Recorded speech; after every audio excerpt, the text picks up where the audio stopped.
As the mayor of the city of Greenville, my top priority will always be the safety and health of our community. Unfortunately, our community's health has been challenged in recent weeks by the coronavirus, specifically COVID-19. We have urged residents to practice good hygiene, advised our community to stay at home, and adjusted our own city operations to address the issue. However, based on the guidance received from health officials, emergency management, and my fellow members of the City Council, we feel it's time to make an executive decision that will help keep our community healthy. With that being said, today I'm announcing that I've signed a Stop the Spread order that will limit the movement of those in Greenville. We are calling this the Stop the Spread order because that is our goal in all of this, and the message is quite simple. Unless you're providing an essential service or engaging in essential activity, just stay home. This order goes into effect Thursday, March 26th at 5 p.m. and it will remain in effect until Friday, April 10th at 5 p.m. However, the order will be regularly reviewed and evaluated with revisions, amendments, or extensions if necessary, based on recommendations by public health officials and emergency management officials. We took some time to discuss the details of this order and feel that we have crafted a carefully balanced for our pro-health directives and pro-business guidelines. It is our hope that we can all do our part to abide by the order so that we can all get back through this and get back to normalcy in our lives very soon. I would also like to note that a statewide order such as this would be ideal, as it would establish consistency in our collaborative battle against the virus. But just like all of you, we can only do our part. With that being said, however, I would like to urge all others in the East and around the state to join us in taking such action. I want to provide you with a brief overview of the Stop the Spread order and what it means to our residents. In accordance with the order, you can go to the grocery store, the convenience store, or the warehouse store. Stop by the pharmacy to pick up medication or healthcare necessities. Visit a health care professional for service. Go to a restaurant for takeout, delivery, or drive-through. Care for or support a friend or a family member. Help someone get necessary supplies. Walk your pets and take them to the veterinarian if necessary. And take a walk, ride your bike, jog, or enjoy the spring weather as long as you keep at least 6 feet between you and others. Under this order, you should not go to work unless you are providing essential services as defined by this order. Maintain less than 6 feet of distance from others when you go out. Visit friends and family if there is no urgent need. Travel except for essential travel and activities. Visit loved ones in the hospital, nursing home, skilled nursing facility, or other residential care facilities, except for limited exceptions as provided by the facility. I know that many of you are going to have more questions about the specifics of this order, including what is defined as essential services and activities. So I can tell you that we are including all the details, some frequently asked questions, and a full copy of the Stop the Spread order on our city website at greenvillenc.gov.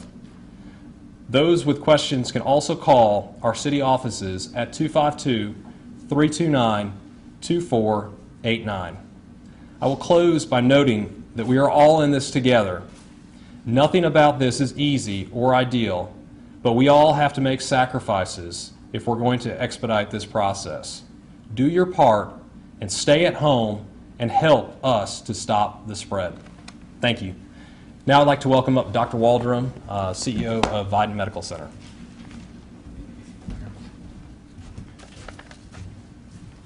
Thank you, Mayor. I appreciate the opportunity to make a few statements, and I want to first express my gratitude to the Mayor and City Council for taking important steps to protect our community and our economy and the lives of the people of Greenville. This Stop the Spread order and encouraging people to use common sense to prevent the spread of an infectious virus that is spreading across the world, our country, our state, and is headed and across eastern North Carolina and is growing across eastern North Carolina is so important. And I encourage other municipalities and governmental bodies to follow suit to help make sure that we do everything we can to protect our economy, our lives, and position us for recovery. This will help us come out of this pandemic in a stronger and more vibrant way. At Vidant Health, we have been and will continue to prepare and to assure that we are able to take care of the people of eastern North Carolina, Pitt County, and Greenville. A surge of patients is coming, and we can see that. We know that for sure. And the actions by all of us will decrease the amount of surge that we will see. And it will allow us to protect our caregivers, our doctors, so they can serve the people that need care because of this illness and other illnesses. And with that, I want to thank all of our physicians, nurses, technicians, and so many people that have spent countless hours preparing and taking care of patients and putting themselves, frankly, in the line of fire to make sure that we take care of the people that need care. So I want to end with thanking the community for working to help support each other and to introduce Congressman Murphy, who will make some comments.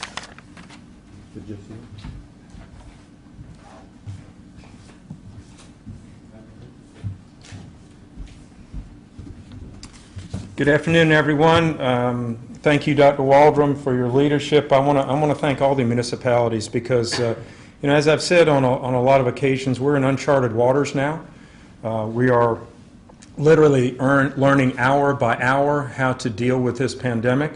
I think that we've done a very good job so far, really truly getting out the word about what we as individuals need to do. Obviously, that word needs to be promulgated a bit more. So I'm fully supportive of what the mayor is doing, fully supportive of what our county is doing. We'll tell you, I'm literally on a conference call right now with our leadership in Washington, D.C. We had hoped to have a bill out to the American people, something voted on a few days ago. There have been some stops in that. Hopefully the Senate will finish one this afternoon, and then this evening I'll have another conference call as to when I'll be called back into Washington, D.C. But let me just point out one thing I think that's going to be critical for businesses here in eastern North Carolina is that there is literally no reason at this point in time for you to lay off workers. There are going to be places and there are going to be provisions in this bill that will allow you to keep your workers on and allow you to get small business loans only if you keep your employees on that will be forgivable. So at this point in time, I really urge our small businesses, which make up 99% of employees in this country, to keep your people on, keep their health care going, and keep their benefits going. It is critical because we will come out of this. I'm hopeful that by the summertime, we're in a much better place, and we want to have people still who have the knowledge and the expertise employed at this point in time so we don't have to recreate a workforce. I also want to urge, as the congressional representative for eastern North Carolina, that I urge other municipalities and other counties and other townships in my district, in the 3rd Congressional District, to follow the lead of what Mayor Conley is doing, what Dr. Waldron is talking about, and what Pitt County is talking about staying home. If you've looked at what we've tried to do over the last 3 weeks, we've tried to put things in perspective so we do not overwhelm our healthcare resources. Please, I would urge each of the municipalities now to consider doing this effective immediately. It is going to be critical for our region to be a leader, but also to lead in the state. The governor has not, until this point in time, decided to do a statewide order. It really won't do much for us to be a piecemeal enclave in an epidemic and pandemic like this. We need other counties and other cities to join us in this effort. Unless we do that, we're going to be an island and we really won't be effective in keeping this disease at bay. I want to thank you guys for all the support that you've given, the prayers, and we will get through this. This is not going to be the end of the world as we know it. It is going to take some suffering, not only physically, but medically, financially, and psychologically. But again, we will get through this. I'll take this opportunity then to introduce Dr. Perrin Jones. Dr. Jones is a practicing anesthesiologist here at Vidant Medical Center. He's also one of our state representatives. Dr. Jones was literally in the hospital about an hour ago. He is on the front line. So again, I would ask that each of you, if you know a healthcare worker, if you know a doctor, if you know a nurse, if you know a policeman, a fireman, anyone who is on the front line, to thank them for what they're doing. They are putting themselves at risk today. And these are the individuals who are true heroes in all of this. So I thank Dr. Jones, appreciate his leadership, and we'll cede the microphone to him. Hi, I'm Dr. Perrin Jones. Again, I'm an anesthesiologist. I practice over at Vidant. I apologize for not having on a coat or a tie or anything of that nature. I mean, I literally just came from making preparations to deal with the anticipated surge of COVID-19 patients that we anticipate seeing, and in some ways we're already seeing over at Vidant. I appreciate the time being able to come and speak with you here today. I don't know how many of y'all have seen some of the information I put out on Facebook and some other social media platforms dealing with COVID-19 and its effect on our region. I think it's really important that we follow the ideas and the dictates that were put out in this order that was just released by Mayor Connolly. It's very important that we try to again, flatten the curve, reduce the spread, contain the disease as best we can.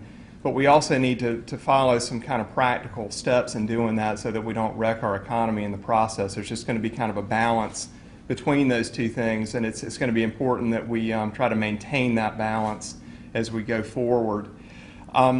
With regards to the state's response to this, I'd have to give a hat tip to Governor Cooper and Secretary Cohen. I think they have both done a very good job with regards to their response to this crisis to this point.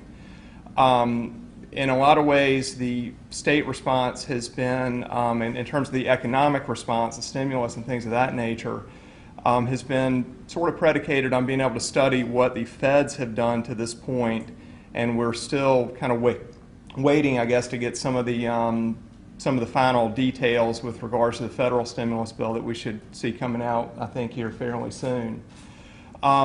I'd also like to say that I appreciate Speaker Moore and his leadership on this issue. He created 4 bipartisan task forces to deal specifically with COVID-19. Those 4 task forces deal with issues related to government services, healthcare, economic recovery, and taxation. I was flattered that he would ask me to be one of the co-chairs on the healthcare committee. We have our first official meeting tomorrow at 10 o'clock. I believe if anybody would like to listen into that, they can get the information off of the NCGA website, and you're more than welcome to listen in. In terms of our kind of how I think we ought to be approaching this issue, there really needs to be, from a healthcare standpoint, an acute response, which is just how do we get over the initial hump, kind of a medium response, which is how do we anticipate getting ready for the next cold and flu season, which we all know will be coming up going into the fall and winter of this year. And then, what can we learn from this experience so that we can apply those to more of a long-term response in case we're ever faced with a situation like this again. During the acute phase, it is incredibly important that we try to widen the gap between the anticipated patient surge, which is that flattening of the curve, and then what our healthcare threshold is. So in the acute phase, that means we need to do everything we can to keep healthcare workers going to work.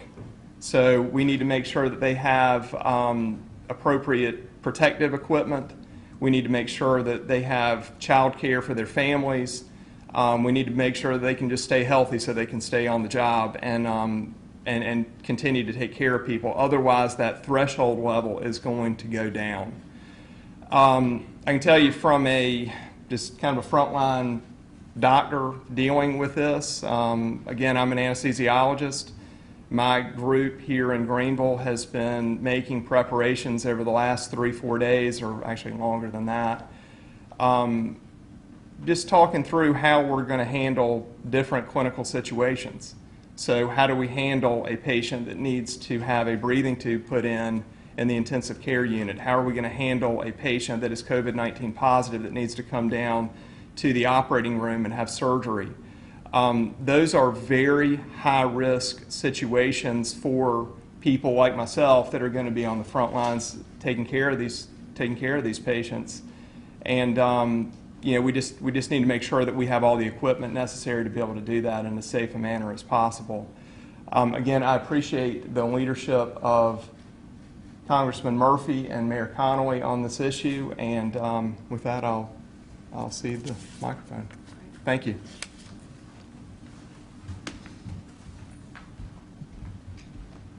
Before I open up for questions, I do want to say again, I want to say a special thank you to Congressman Murphy and Representative Jones. We're very fortunate to have both of them in leadership and be able to have the experience that they have being medical practitioners to be able to give us the guidance that's necessary for us to be able to make these informed decisions on what's best for our community. So I just want to say thank you for being here, for your support. Thank you for being a great resource for us to be able to make the informed decisions that we need to. And thank you to the staff that has done an excellent job for the City of Greenville with helping to draft the order that was passed today, or that was signed today. And also I want to say thank you to all the partners throughout our region, including Pitt County, the Pitt County Health Department, Vidant Medical Center for being here today, and everything that they do and all the great service they provide for our community. So this is definitely a regional approach that we need to take, because this is a very, very serious issue and we all need to be working together to be able to combat it. So without anything else, I'd like to open it up for any questions.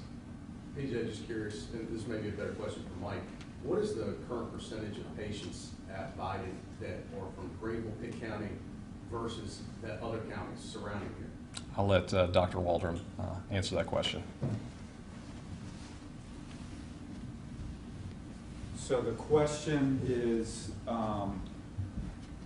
the percent of patients.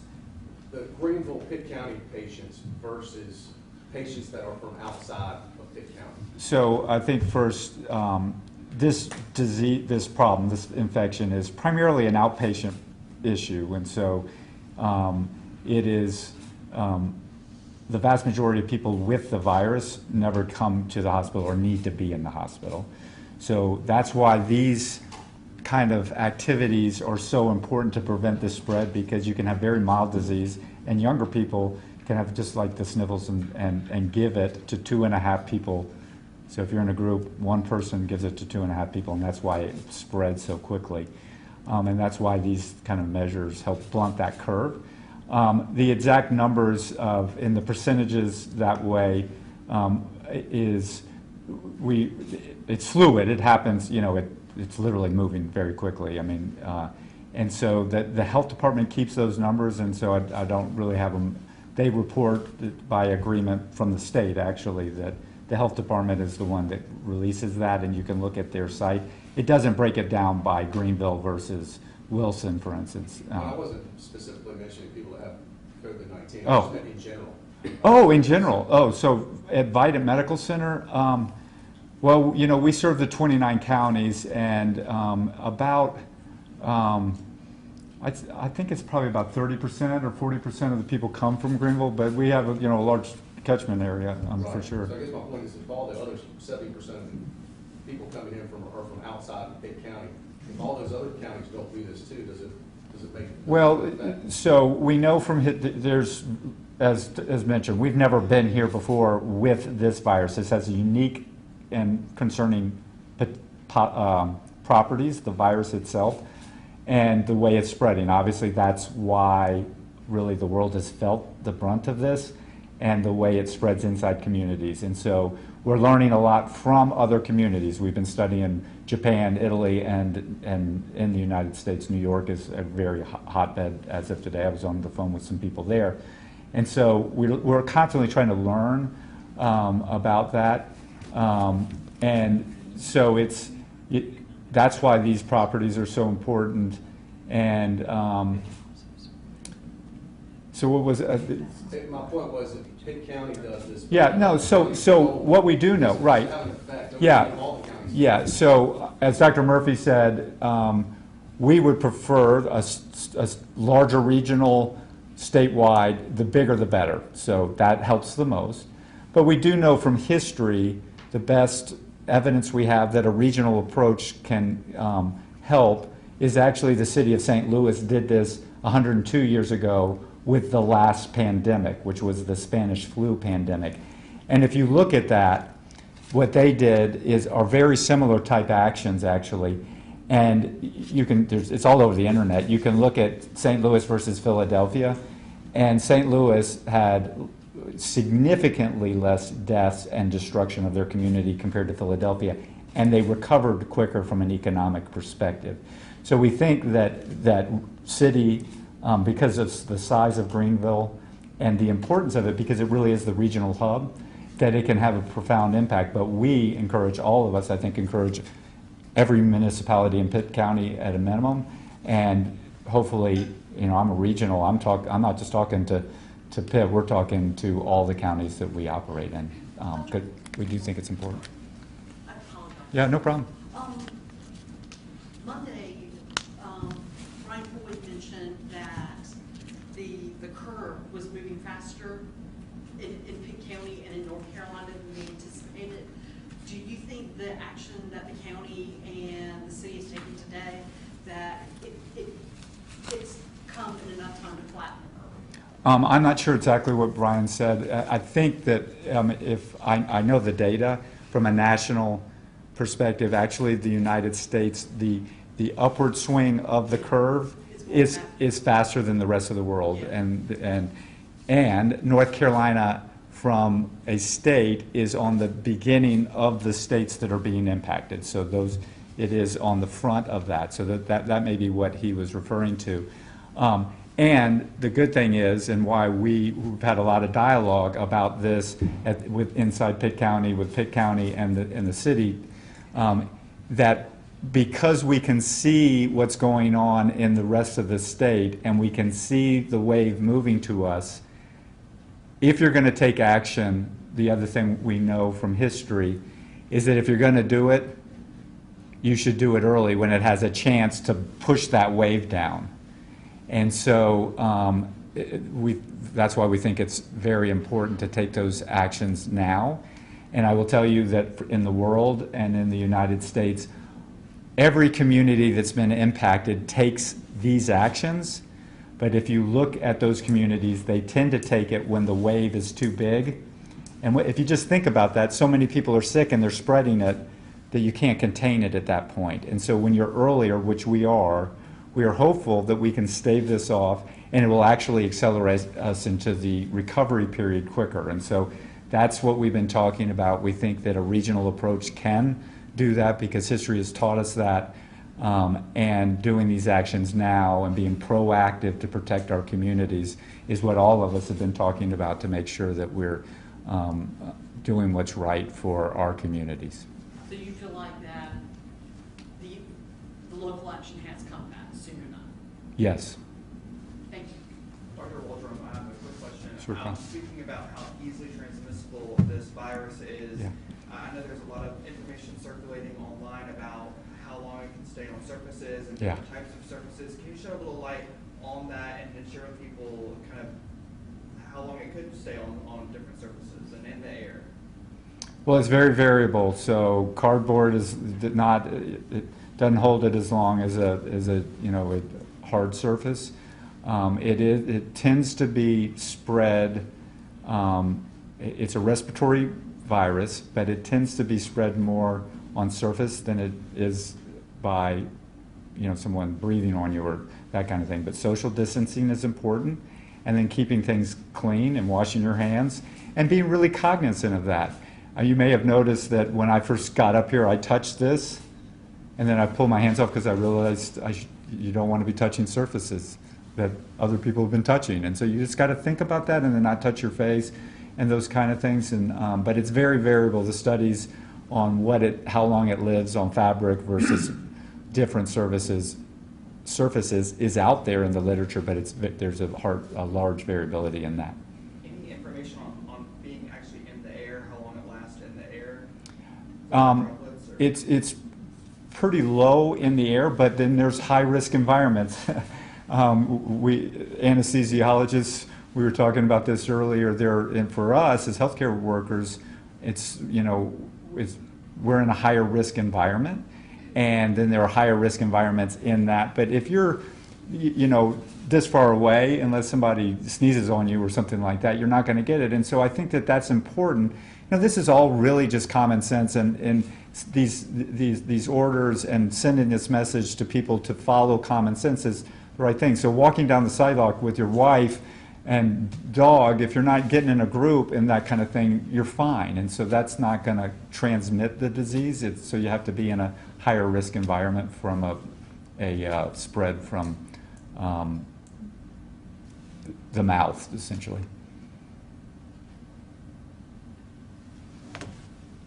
PJ, how are you guys going to enforce this? It's a long list of people that are exempt, but for folks that aren't, what is the enforcement going to be like? And I assume it's the chief and his folks in the police department, but what is it, just a warning? What's the penalty if people don't go by this? Sure, we're going to start off with education. We're going to make sure everybody understands it. I think that everybody will be able to see here shortly how large the document is. It's 13 pages, so we want to make sure that people understand what the order is, who is considered essential, who's not considered essential, what they can do as far as movement throughout the city.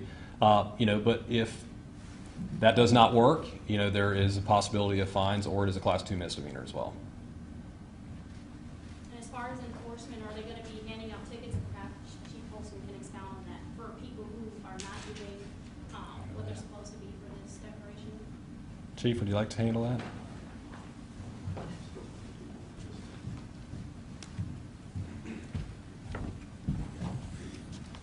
Sure. As far as enforcement, we're going to handle this the same way we've been handling the other governor's orders that have been coming out, and that is we're first going to be asking for compliance, just like the mayor talked about. It's compliance, it's education. That's been working for us up to this point. We have a lot of confidence in our local community. The response that we've gotten up to this point has been compliance, so we're hoping that will continue. We are prepared to enforce with citations if we need to, but that will be certainly a last resort. It's a difficult document, as the mayor talked about. There are a lot of exemptions in there. We're going to work through those and take our time with it and do it right. Based on things that you and your officer, are people following it? I was driving around town Sunday and I was shocked by the number of people that were walking into restaurants and hopefully just doing takeout, but what have you seen? Are people paying attention, following the rules? If we get complaints, and that's a great question. So what do we do? How do we know if the public's following it? We are seeing a lot of people going in and out of different restaurants. You can still carry out in restaurants. So you can order your food, you can walk in and get it. A lot of people are doing curbside and bringing that outside. I still think that's the best approach to that, but that's more of a health issue. But that seems to be a good best practice. If we are made aware of anything in our community, if we get a phone call, we will go out, we'll contact the business owner, speak to them, maybe educate them. What I'm seeing a lot, I've been out, I see a lot of chairs are turned up on tabletops to remind people not to stay and eat inside the restaurant. So I do see a lot of the carry out taking place. But if there are any concerns that the public has, they can give us a call and we'll talk to the property owners about that.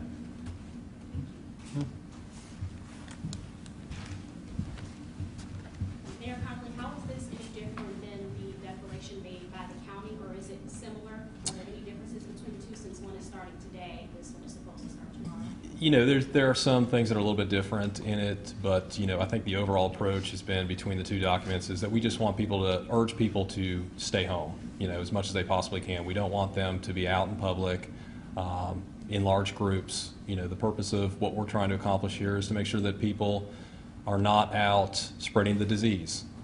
That's the most important thing at this point. So there are some differences in it, and as you start to read through the document, you'll see that.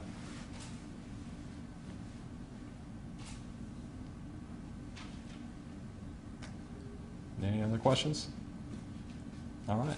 Also, okay. I have a question for Congressman Murphy. Yes, ma'am. The president has talked about that he wants to see the country open by Easter. The lieutenant governor of Texas has made comments about people who should be going out shopping and should be happy to do it, and even if it means their life. What is your response to that as a physician? The president said he hoped that the country would be opened up by Easter.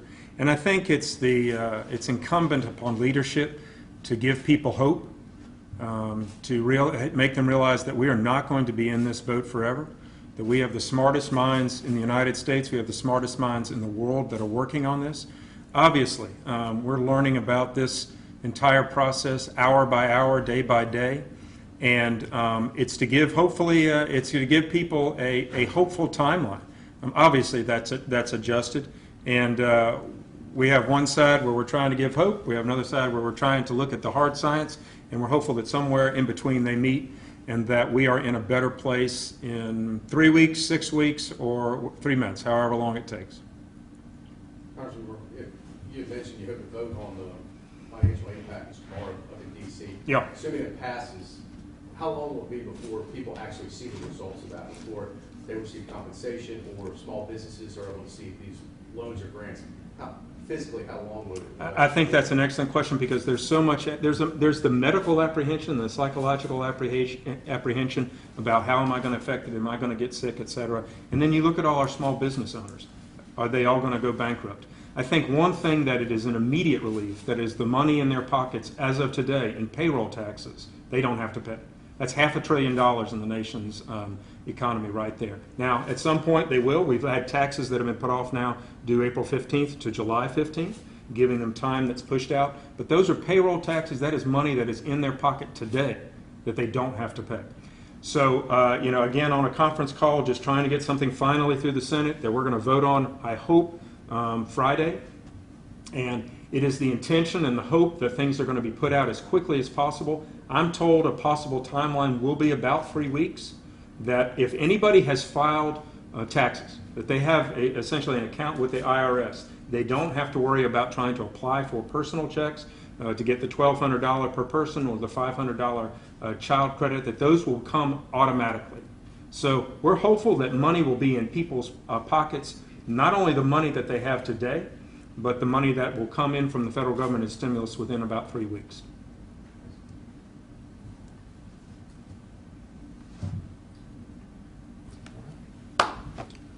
All right. Just want to say thank you to everyone that was here. Also, a couple reminders too. The importance thing to say is to go home and stay home. That is the message that we're trying to convey right now. Also, limit your exposure in businesses. We're asking that the businesses also monitor how many people are inside those businesses to limit that exposure to others. There's a lot of different resources that a lot of people may not know. A lot of these different grocery stores throughout Greenville and Eastern North Carolina do offer opportunities for you to order your groceries online. And that's an opportunity where you can just not have to spend an hour inside the grocery store and expose yourself to others in that grocery store. And then what they do is they bring it out to your car when you get out there. And so many of the grocery stores do offer that, and that's an opportunity for you not to spend time in a condensed space with others. So keep that in mind. But I want to thank you for being here today. It is a group effort for us to be able to get through this, and I think this is an important step that we're taking to make sure that we continue to see the health and safety of our citizens thrive. So thank you.